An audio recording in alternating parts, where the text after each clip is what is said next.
action. Here it is, the Week 6 update for the Matt Knight Fantasy Football Extravaganza. I am Matt Knight. That guy behind the camera is still upset because Jets lost again. So it's another miserable week for him.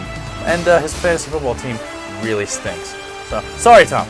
I'm sorry. I know. Put your head down, Shane. Just deal with it. Here's your week 6 studs. We'll start off with Adrian Peterson of Minnesota. 224 yards, 20 carries, 3 touchdowns. A tremendous week. It's his third straight game over 100 yards. He is the upcoming Rookie of the Year candidate. He's lit it up ever since he came in, and he's a very, very good buy for you this week. If you bought him cheap, you got him lucky. Hang on to Adrian Peterson. Use him every single week if you can. They got Dallas next week. It doesn't matter. He's a must-start right now. Adrian Peterson, Rookie of the Year candidate. Probably going to win it if he stays healthy. Look at Adrian for week 7. That's a rough for week 7. Daniel Tomlinson is back. San Diego looking like he's ready to reclaim that MVP throne. He had another nice week, 198 yards, 24 carries, 4 touchdowns. Big, big points. He's got a bye week for week 7.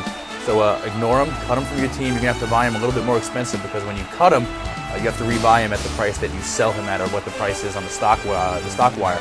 So keep your eye on the stock wire and rebuy him for week 8. They're going to have a matchup against the Houston Texans. You're going to want to use him for. Maurice Jones-Drew, Jacksonville.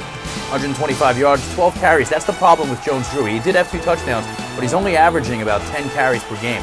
If you need a second-level running back who you know is probably going to produce a little bit for you, they have a big 3-headed monster in Jacksonville with Jones and Jones-Drew and Fred Taylor as the running backs.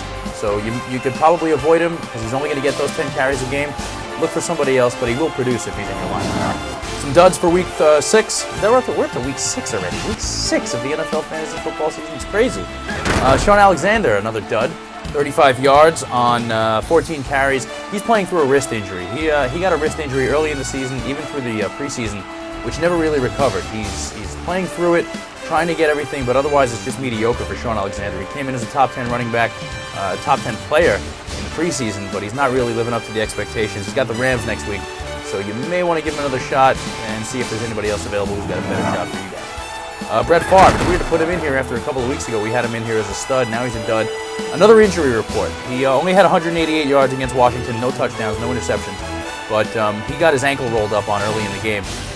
And he said that it was bothering him, and it's probably going to bother him for a couple of weeks. They do have a bye coming up this week.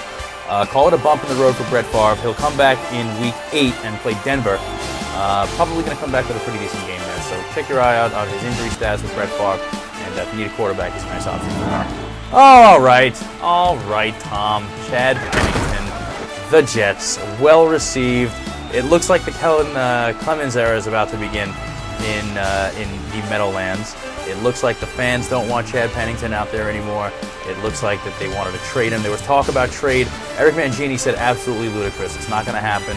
They're not going to trade him, but the way he's been playing, let's look at the stats here. Well, there's no need to look at the stats here. We don't know the stats. No touchdowns against the Eagles, 128 yards, 1 interception. His longest pass was like 6 yards. That's how far he can throw the ball. Forget Chad Pennington. Don't even bother with him. He's a number 2 quarterback. Forget it. Not even worth it. Some guys to watch for week 7. Drew Brees, New Orleans. He was a dud. He's been a dud a couple of times. He's just had an awful year. He had 1 touchdown and 9 interceptions coming into week 6. But he got a couple. He got a couple for in week 6. He's got the Falcons in week 7, which is the 20th ranked pass defense, so he's worth a play. He may try to bring it back and get a little something back with Drew Brees, so keep your eye out for he's playing the Falcons, for God's sake. The Falcons are awful on defense. Giants proved that. Which brings me to my next guy to watch, Eli Manning. I need to put him on here somewhere. He's having a pretty decent year. He's got 11 touchdowns. The interceptions are there, but usually the interceptions come in garbage time. He's always got the interception, which is at the last 2 minutes of the game, or even the last 2 minutes of the first half, which is not necessarily garbage time. But he's got the stats. 11 touchdowns. Burris has 8 of them, if I'm not mistaken. And the offense is rolling right now for the Giants. They have, who do they have in week 7? The 49ers. That's the 49ers, who are just in a state of flux right now with no quarterback and a bad defense. Eli's a pretty good pick. He's a low-end number 1 quarterback for them. And Marshawn Lynch, rookie for Buffalo.